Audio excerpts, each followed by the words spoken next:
হে everyone, আসসালামু আলাইকুম। কী অবস্থা সবার? আজকে ৬ মাস পরে হয়তো চ্যানেলে ভিডিও আপলোড করতেছি। সবাই বলে কেন ভিডিও আপলোড করতেছি না। আসলে আমি জানি না কেন আমি ভিডিও আপলোড করা বন্ধ করে দিছি। আমার ভালো লাগতো না। তো আমরা এই জায়গাটায় আসছি হচ্ছে কিছু ছবি তোলার জন্য। আর এই জায়গাটা অনেক খোলামেলা আছে, তো ছবি তোলার জন্য খুব ভালো একটা স্পেস।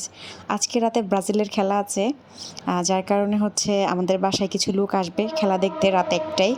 তাদের জন্য আমি বাসায় কাঁকড়া রান্না করছি, ওই রান্নাটা আপনাদেরকে দেখাবো, তারপর আবার এই জায়গায় নিয়ে আসবো।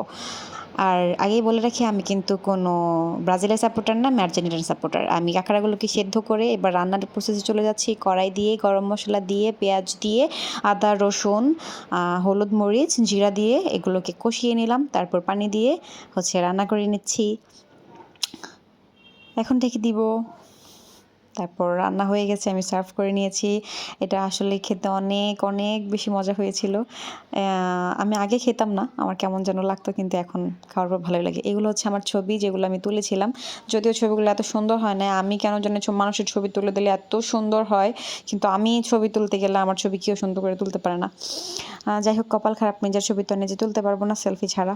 যাই হোক, এই জায়গাটা আসলে অনেক সুন্দর। ফ্যামিলি নিয়ে আসলে অনেক স্পেস পাওয়া যায়। শহরে বন্দি এক ঘরের ভিতর সবসময় থাকতে থাকতে বোরিং লাগে, আর এই জায়গাটা অনেক বেশি খোলামেলা। আসলেই মনটা আসলে ভালো হয়ে যায়। যেহেতু এটা আমার বাসার পাশেই, প্রায়ই আমরা আসি এখানে। আর এই জায়গাটা হচ্ছে চিটাগাং সি ওয়ার্ল্ড।